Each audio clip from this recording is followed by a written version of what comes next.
గ్రంథరాజు శ్రీమద్ భాగవతం 11వ స్కందం 13వ అధ్యాయం 2వ శ్లోకం. సత్వాధర్మో భవేద్ వృద్ధాత్ పుంసో మద్భక్తి లక్షణ సాత్వికోపాసయ సత్వం తత్వధర్మ ప్రవర్తతే. అనువాదం: జీవుడు దృఢంగా సత్వగుణం నందు నెలకొన్నప్పుడు నా భక్తి లక్షణయుతమగు ధర్మము వృద్ధి చెందును. అది వరకే సత్వగుణం నందున్న వాటిని అనుసరించే మనిషి సత్వగుణాన్ని దృఢతరం చేసుకోగలడు. ఈ విధంగా ధర్మము ఉత్పన్నమగును.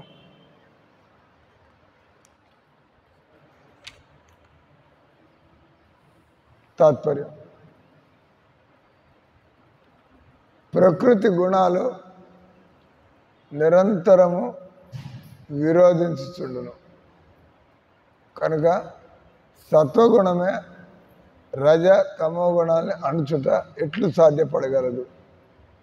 సత్వగుణమునందు మనిషి దృఢంగా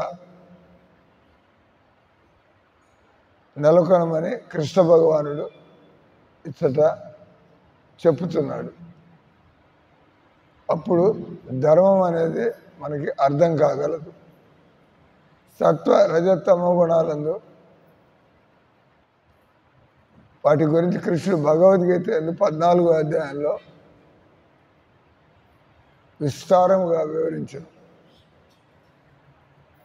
ఖచ్చితంగా సత్వగుణంలో ఉన్న ఆహారము, స్వభావము, కర్మ, విహారాన్ని ఎంచుకొనుట ద్వారా మనిషి సత్వగుణంలో ఉండగలడు.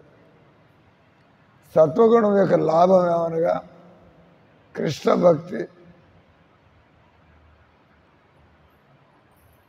లక్షితమైనది, కృష్ణ భక్తి లక్షణయుతమైన ధర్మము మనకి కలుగును.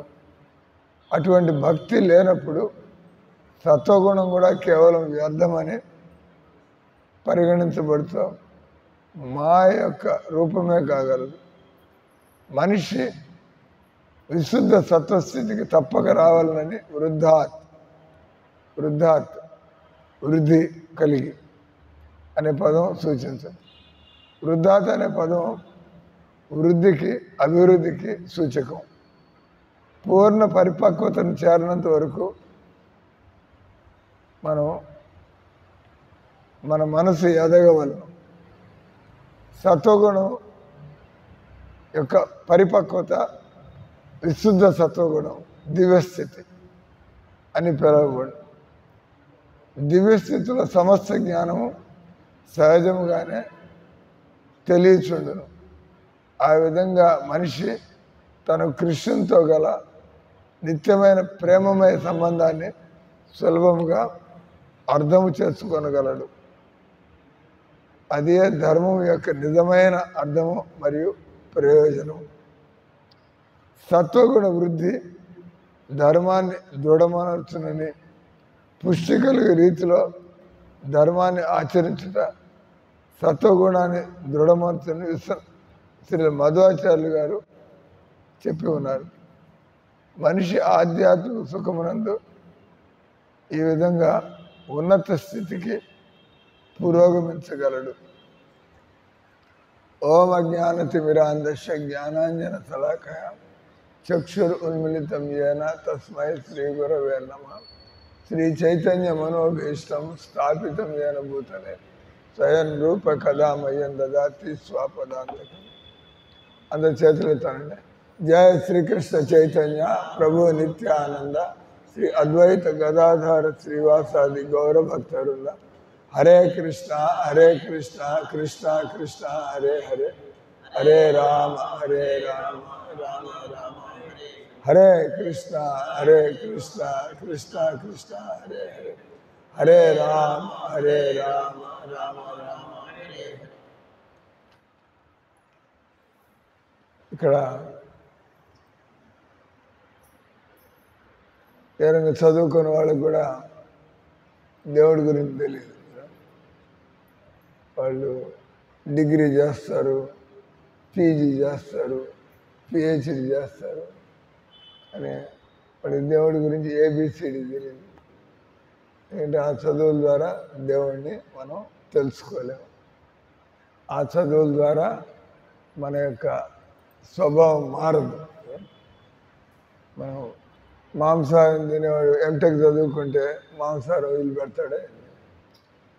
నాట్ నెసరీ అని అలవాటు. చదువులు బాగానే చదువుతున్నాడు, కానీ నాకు చికెన్ బిర్యానీ ఇష్టం సార్, నాకు మటన్ ఇష్టం సార్ అంటే ఆయన అంత చదువుకొని ఇది అవసరమా లేదా, ఇది హానికరమా లాభదాయకమా అన్నది.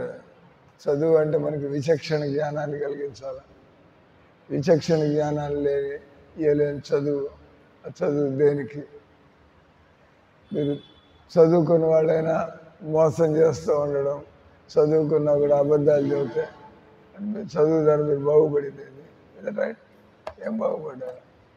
ఏదో డిగ్రీ సంపాదించుకుని డబ్బులు సంపాదించుకోవడం, కానీ మన మోసపు బుద్ధి, మన నీచపు బుద్ధి.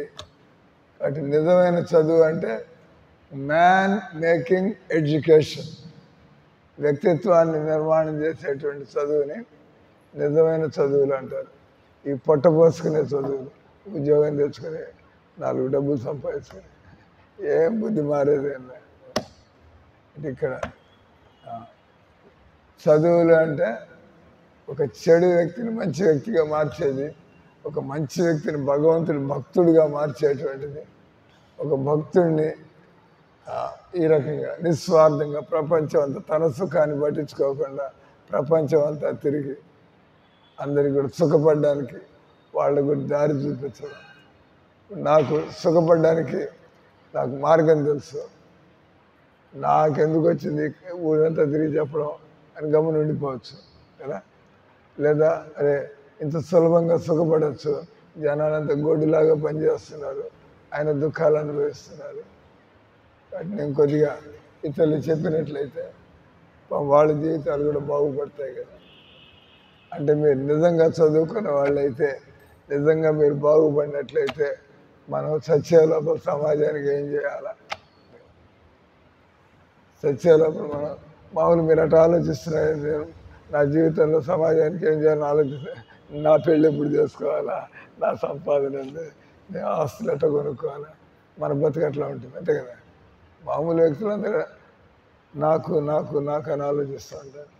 కానీ మీరు సభ్యత సంస్కారం గల వ్యక్తులైతే ఉండడానికి చాప వేసుకొని ఉండడానికి చిన్న చోటు ఉంది, తినడానికి అంత తిండి ఉంది, ఇంక సమాజానికి ఏం చేయాలి ఆలోచించవచ్చు. కానీ ఏంటంటే ప్లాన్లు వేసుకుంటూ ఉన్నారు. ఆ ప్లాన్లు వేసుకొని సుఖపడతారంటే వీలు కాదు, నాట్ పాసిబుల్. భగవంతుడు చెప్పినట్టు బతకకుండా మీరు సుఖపడే ప్రశ్నే లేదు. అంటే మానవ జీవితం తెలియదు. మనకు భగవద్గీత అర్థం కావట్లా, భగవద్గీత తెలుసుకోవాలని మీ అంతటి మీకు ఎప్పుడైనా అనిపించిందా భగవద్గీత చదవాలని? ఉందా భగవద్గీత? ఇది కూరగాయల మార్కెట్ రాసిన భగవద్గీత ఉందా? రాజకీయ నాయకుడు రాసిన ఎవరు రాసిన భగవద్గీత ఉంది మీ దగ్గర?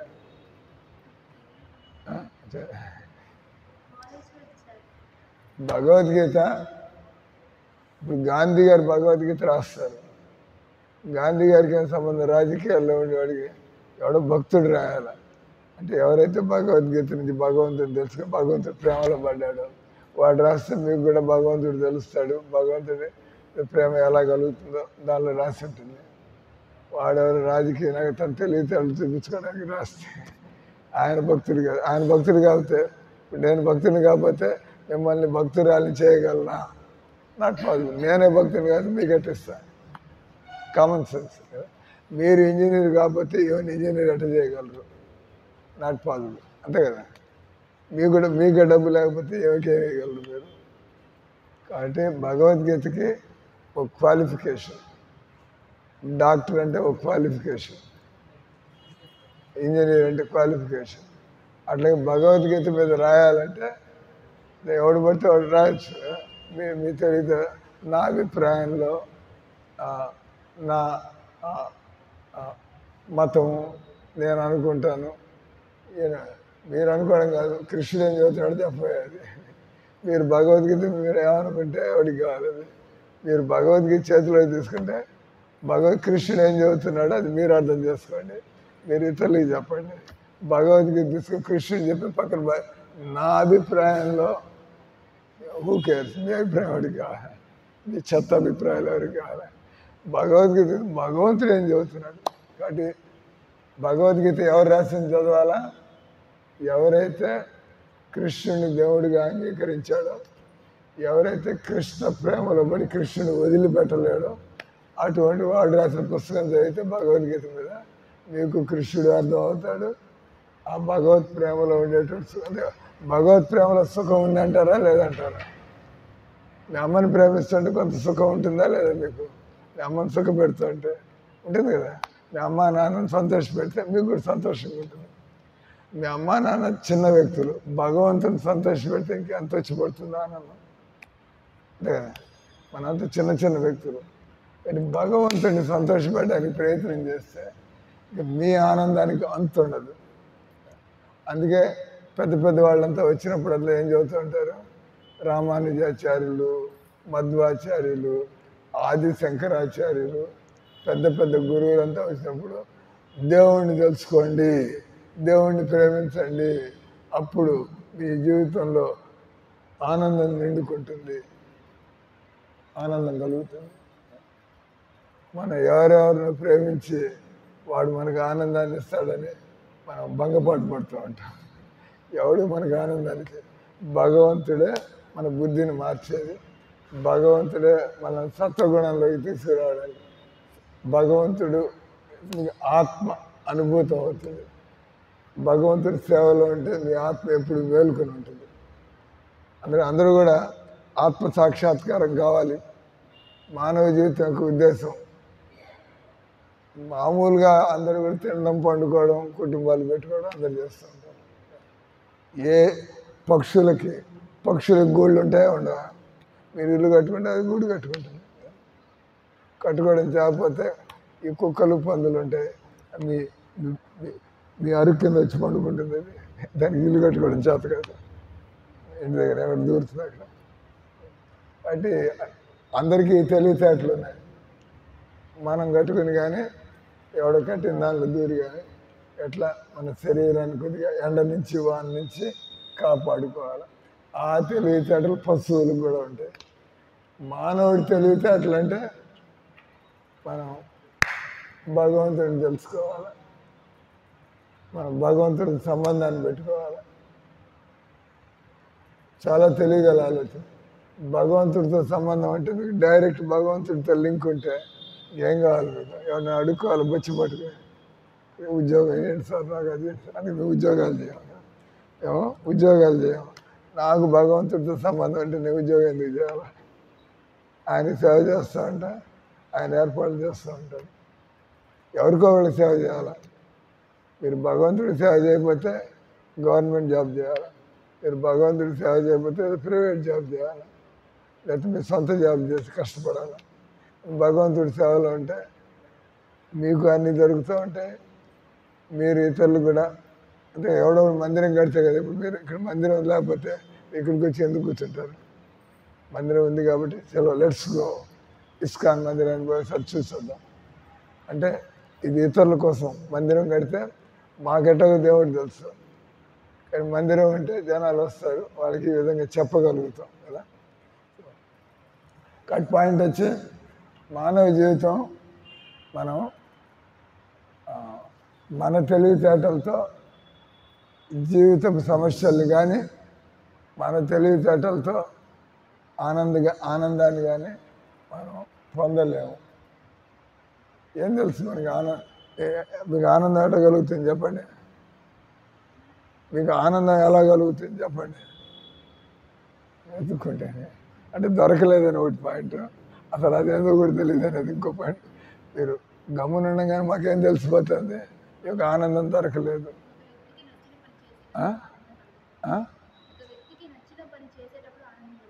అంటే వాడేవాడు సారాయికి అలవాటు తిరుగుతూ ఉంటాడు, అప్పుడు డబ్బులు లేవాడి దగ్గర సారాయి తాగడానికి మీరు ఇస్తే ఎంతో సంతోషపడతాం. అమ్మ నా ప్రాణాన్ని కాపాడినావు తల్లి. ఇంకా వాడు సారా లేకపోతే వాడికి పిచ్చెక్కినట్టు ఉంటుంది. Useless answer. ఎవడు అడిగితే ఎవడో సిగరెట్ అడుగుతాడు, ఎవడో సారా అడుగుతాడు, ఎవడో మాంసం అడుగుతాడు. ఆయన ఇచ్చుకుంటూ పోవడం మీ పని అయింది. మీకు తెలియదు కాబట్టి అనుకుంటున్నారు. ఎవరికైనా వాళ్ళకి అవసరమైన వాళ్ళకి ఇస్తే వాళ్ళు సుఖపడతారు. ఏం లేదు. మీకేమి ఇస్తే సుఖపడతారు చెప్పండి. మీకేమి ఇస్తే మీరు సుఖపడతారు చెప్పండి. నేను అది ఇస్తాను, మీరు సుఖపడ్డారు లేదా అది కూడా చూస్తాం మా కళతో. మీకు ఏమి ఇస్తే మీరు అంటారు ఇతరులకి వాళ్ళకి అవసరానికి ఏదైనా ఇస్తే వాళ్ళు సుఖపడితే సంతోషంగా ఉంటుందని. అది రాంగ్ అని చెప్పి నిరూపించాం. మీకేమి ఇస్తే మీరు సుఖపడతారని చెప్పండి. మీకు ఏం దొరికితే మీరు సుఖపడతారు. తెలీదు అని చెప్పండి. తెలీదు అంటే తెలిస్తే ఇంగ్లీష్లో ట్రాన్స్లేట్ చేస్తాను అడిపోదు. ఇక ట్రాన్స్లేటింగ్ ఇన్ ఇంగ్లీష్ అనమాట.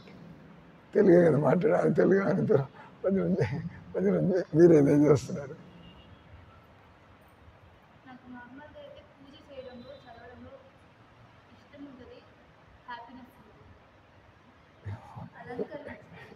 ఈ జాబ్ మా కోసం చదువుతున్నారా? మీ అనుభవంతో చదువుతున్నారా? మీరు పూజ చేయడంలో మీకు సుఖం అంటే ఇక్కడ వచ్చి ఎందుకు చేయటం లేదు? ఇక్కడ రోజంతా పూజలో ఉంటాయి, ఆనందంగా బతకండి. వీళ్ళు చేరారు కదా, అమ్మాయి ఇక్కడే ఉంటుంది, అమ్మాయి ఇక్కడే ఉంటుంది, ఇవి ఇక్కడే ఉంటుంది, ఇవి ఇక్కడే ఉంటుంది. వాళ్ళు ఒప్పుకున్నారు మాకు పూజలు చేయడంలో ఆనందం ఉంటుంది. అంటే మేము 24 గంటలు దేవుడి సేవల్లో ఉంటాం. ఇది 2 కుటుంబాలతో వచ్చి ఇక్కడ చేరండి, పూజలు చేయండి, ఆనందం అంటే రోజంతా చేయండి. ఉండడానికి తినడానికి ఏర్పాటు ఉంది, ఇంక జీవితం గడపదు. Finish, problem solve. మీరు వేరుగా ఉద్యోగాలు ఎత్తుకోకండి. ఇక్కడ మీకు తిండి దొరుకుతుందా లేదా?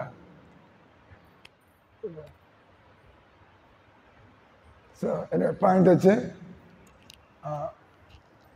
ఇక్కడ చెబుతుంది ఈరోజు శ్లోకంలో, మనిషి ముందు సత్వగుణం అంటే మనసు ఎదగాలని చెబుతున్నాడు కృష్ణుడు ఉద్ధవుడితో.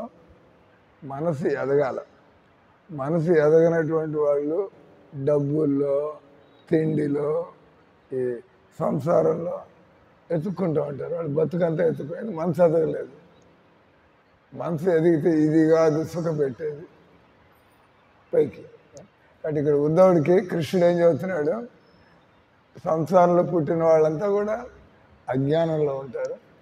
వాళ్ళ గురువు అనే వాడి దగ్గరికి వెళ్ళి భగవద్గీత విని నేర్చుకుని దాన్ని అప్లై చేసి అప్పుడు మనకి తెలుస్తుంది మనకు ఉండేటువంటి ఈ నీచపు ఆలోచనతో, మనకు ఉండేటువంటి ఈ స్వార్థపు స్వభావంతో ఉండక్కర్లేదు. మనం బయటికి రావచ్చు. దీని నుంచి బయటికి రావడానికి ఏం చేయాలా చెబుతున్నాం. తమోగుణం నుంచి, తమోగుణం అంటే ఇగ్నోరెన్స్, ఇంగ్లీష్లో ఇగ్నోరెన్స్. రజోగుణం అంటే ప్యాషన్. ఇక్కడ ఉన్నవాడు బహుశా ఈ అబ్బాయి కూడా ఒకరోజు మనిషి చనిపోతాడా? ఈయనకు తెలీదు. వాళ్ళు చిన్నప్పుడు ఎప్పుడు చనిపోయిన వాళ్ళని చూడలేదా? ఎవరిని చనిపోయిన వాళ్ళని చూసా? చెప్పా. చావంటే ఏంది అసలు?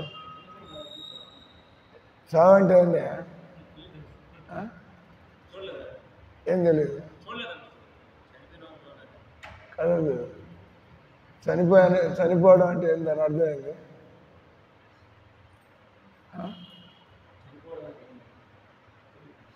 మరీ చిన్నపిల్లాడేం కాదు కదా. దెబ్బలు తేలే ఎప్పుడైనా కింద పడి, సైకిల్ నుంచి కింద పడి అంత తెలియకుండా ఉన్నాడు. ఇంత పెద్ద టౌన్లో ఉంటున్నాడు.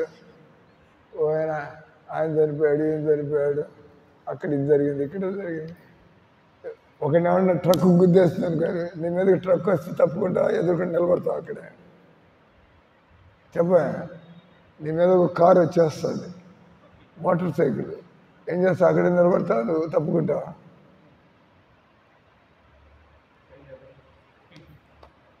చెప్పాలి. ఏం చదువుకుంటున్నాడు?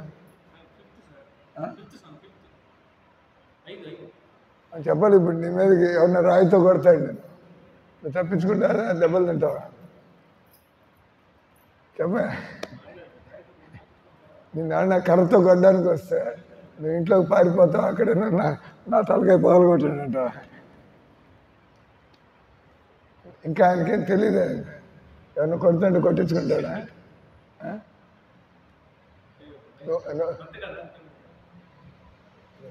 కొత్త ఆల్రెడీ పాప ఈ అబ్బాయికి తెలియదంట, కనీసం మిగతా వాళ్ళందరికీ తెలిసే ఉంటుంది చావు అంటే ఏంది. కాబట్టి ఒకరోజు ఈ సంసారంలో మనిషి పోవాలి. కాబట్టి రజోగుణం అంటే ఏంది, ఏని పట్టించుకోడు. ఎప్పుడో వస్తాం కదా సార్, నాకు ఇప్పటి నుంచి ఈ గొడవ అంటే ఏంది, ఎప్పుడో చెప్పిన ఎప్పుడో వస్తాం, ఇప్పటి నుంచి ఏదంతా. కాబట్టి ఇప్పుడు మమ్మల్ని మాకు ఎన్నో కోరికలు ఉన్నాయి, లిస్ట్, నీ కోరిక లిస్ట్ చెప్పండి, చెప్పు. ఏం చెప్తున్నా, ఒక ఐదు కోరికలు చెప్పు. ఫ్యాషన్ ఒప్పుకోవాలి. మామూలుగా ఈ అమ్మాయి నాళ్ళ నుంచి మందిలో నేర్చుకుంటే నాకు ఈ తప్పుడు కోరికలు పిచ్చి కోరికలు ఉన్నాయి, నుంచి బయటపడాలని ప్రయత్నం చేస్తున్నా. అది నా కోరిక, అది ఒకటి ఎత్తుక్కుంటుంది. మహారాజు అందరి ముందు అడిగినాక ఏం చెబితే బాగుంటుంది. సింపుల్. ఎవరికైతే చనిపోతామని తెలుసో అటువంటి వాళ్ళు వెంటనే ఏం కోరుకుంటారో, నేను మనస్సుని సంసారం నుంచి దేవుడి మీదకి ఎలా తిప్పుకోవాలో అది నా కోరిక. ఇంకా చనిపోతాం కాబట్టి ఎలా నేను ఈ తర్వాత ఎక్కడికి వెళ్ళాలా అని తెలియగలరు ఆలోచన. అంత మీకు అట్లాంటి ప్రశ్నలు ఎందుకు రావట్లేదంటే తమ గుణంలో రజోగుణంలో ఫ్యాషన్. నేను ఇంజనీర్ అయిపోవాలా, తర్వాత ఏం జాబ్ చేయాలి, ప్లాన్లోనే నోబడి అది ప్లాన్. ఎందుకంటే ఎవరు కూడా సత్వగుణంలో లేరు. అందుకే ఇక్కడ ఉద్ధవుడే కృష్ణుడు ఏం చెబుతున్నాడు, మనిషి సత్వగుణంలోకి వస్తే కానీ ఏది శాశ్వతము ఏది అశాశ్వతము, ఏది భ్రాంతి ఏది నిజము, ఏది సుఖాన్ని కలిగిస్తుంది ఏది దుఃఖాన్ని కలిగిస్తుంది, దీన్ని అంటారు సత్వగుణం అంటారు. ఇప్పుడు మాలాంటి వాళ్ళకి ఏదైనా మీరు ప్రపోజల్ అండి, స్వామి మీకు నేను ఒక 50,000 తీసుకొచ్చేస్తా. నేను ఆ ప్రశ్న అడుగుతాను, మీకు 50,000 ఇస్తే ఏం చేస్తారు చెప్పండి. జస్ట్ మీరు నా కోసం చెప్పబాకండి. మామూలుగా ఇప్పుడు మీరు మామూలుగా మీ దగ్గర ఒక 50,000 వస్తే ఏం చేస్తారు? సింపుల్. మీ అమ్మకి ఇస్తారా, మీ నాన్నకి ఇస్తారా, మీరు స్కూటీ కొనుక్కుంటారా?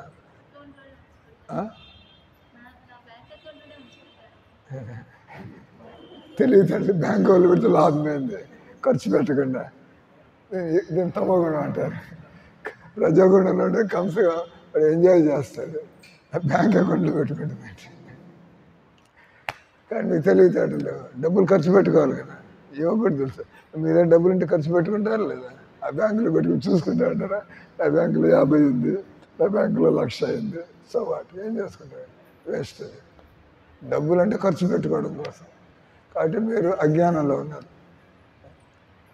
కొంతమంది ఫ్యాషన్ రజోగుణంలో ఉండేవాళ్ళు, నేను బంగారు గాజుల్లో తెచ్చుకుంటా, ఏదో ఉంటాయి కదా, నేను పట్టు చీర కొనుక్కోవాలా, లేకపోతే మా అమ్మకి నేను ఏదైనా మీ తమ్ముడు అంటే ప్రేమ అంటే నేను తమ్ముడికి మంచి గడియారం కొనిస్తా. ఏమైనా బ్యాంకులో పెట్టి మీకు ఇదంటే మీ అమ్మకి ఇదంటే ఆ ఖర్చు పెట్టుకొని బ్యాంకులో పెట్టి. What is that answer? So not well thought out. ఆలోచన జవాబు ఇవ్వటం. డబ్బులు ఇస్తే దేనికి ఖర్చు పెట్టాలి? బ్యాంకులో పెట్టుకుంటారు. కాబట్టి దీన్ని ఏమంటారు? తమోగుణం అంటారు. రజోగుణంలో మీరు చావుని మర్చిపోయి ప్లాన్లు వేస్తూ ఉంటారు. నేను దీంతో 50,000తో ఒక వ్యాపారం చేస్తా, దాన్ని ₹1,00,000 చేస్తాను, ఆ ₹1,00,000 నుంచి నేను 2,00,000 చేస్తాను. రజోగుణం అంటే మీకు చావు అనేది ఏం గుర్తులేదు. చావు అనేది గుర్తుంటే మీరు వేరుగా ప్లాన్ చేస్తారు. దీన్ని నేను ఎట్లాగో ఆల్రెడీ తింటున్నా 50,000 తీసుకొని దేవుడికి ఖర్చు పెడతా, దానివల్ల దేవుడికి నాకు సంబంధం కలుగుతుంది అంతే కదా. ఆల్రెడీ ఉంటున్నారు 50,000 ఎక్స్ట్రా వచ్చి పెడితే మనకి ఎందుకు వచ్చింది? దేవుడికి ఖర్చు పెడితే చేస్తున్నారు. ఆమె చెప్పింది దేవుడికి పూజలు ఇవన్నీ పాల్గొంటే బాగుంటుంది అని నేను సమాజానికి దేవుడి గురించి చక్కగా ఉపయోగపడేది మేము ఖర్చు పెడతాం. మేము చేస్తాం కదా, మా దగ్గర డబ్బులు వస్తున్నాయి, ఏం చేస్తున్నాం, బ్యాంకులో పెట్టి కూర్చుంటున్నాం. ఎలా ఎక్స్పాండ్ చేయాలి మిషన్, అంతే కదా. నేను తాడిపత్రిలో కూర్చుంటున్నానే, ఆ డబ్బులు ఖర్చు పెడుతున్నాను కదా బాగా. దేనికోసం సమాజం కోసం. తాడిపత్రిలో ఉండేవాళ్ళు చక్కగా ఆ సౌకర్యాన్ని ఉపయోగించి బాగుపడారు. దానిలో మాకు ఆనందంగా తెలిసింది. కాబట్టి మొట్టమొదట చదువు తెలివితేటలంటే టైం అయిపోయింది. చదువు తెలివితేటలంటే ముందర మనం సత్వగుణానికి రావాలా. నాలో ఉండేటువంటి మూర్ఖతనం ఏంది, నాలో ఉండేటువంటి ప్యాషన్, దాన్ని అంటారు తీవ్రమైన కోరికలు, అవి ఏంది, నాలో ఉండేటువంటి అజ్ఞానం ఏంది, ఎలా దీని నుంచి బయటపడాలా. అసలు మనం దీన్ని బయటపడాలనే ఆలోచన లేకపోతే so what is going on in life. అంటే మనం భగవద్గీత చదవడం కానీ భక్తులతో ఉంటే కానీ అసలు మన పరిస్థితి ఏందో మనకు అర్థం కాదు. మీరు మీకు ఏమైనా రోగాలు ఉన్నాయా? రోగాలు లేవనొచ్చు, ఎందుకంటే డాక్టర్ దగ్గరికి వెళ్తే కానీ తెలియదు మనకేం రోగం ఉందో. రకరకాలుగా టెస్ట్ చేసి అని చెబుతారు. అంటే మీకు ఏమైనా రోగం ఉందంటే నేను బాగానే ఉన్నా సార్ అంటాడు. కానీ డాక్టర్ దగ్గరికి వెళ్తే చెబుతాడు మీకు బ్లడ్ తక్కువ ఉందనో, లేకపోతే వాటెవర్ ఇంకోటి ఏదో అని చెబుతాడు. మనకి తెలియదు. కాబట్టి మనుషులు భగవద్గీత చదివితే కానీ, వాళ్ళు ఒక కృష్ణ భక్తుడి దగ్గరికి వెళ్తే కానీ అసలు ఏంది నా బతికేంది, ఏం జరుగుతుంది, ఎడు పోవాలి, ఏది తెలియాలంటే మనకి జీవితంలో ఒక గైడ్ కావాలి. మనకి ఒక జ్ఞానంతో నిండినటువంటి పుస్తకం కావాలి. భగవద్గీత దగ్గర ఉంటే అది చదువుతుంటే అరే నేను ఇట్లా బతకటం లేదు కృష్ణుడు చెప్పినట్టు. కాబట్టి అందుకే నేను దుఃఖాలు అనుభవిస్తున్నాను, అందుకే నాకు టెన్షన్లు వస్తున్నాయి. ఎందుకంటే ఇక్కడ భగవద్గీత ఒక రకంగా బతకమంటున్నాడు, మీరు మీ పద్ధతిలో బతుకుతున్నారు. సో భగవంతుడు చెప్పినట్టుగా బతకడం అది తెలివితేటలు కదా. హరే కృష్ణ కృష్ణ కృష్ణ హరే హరే, హరే రామ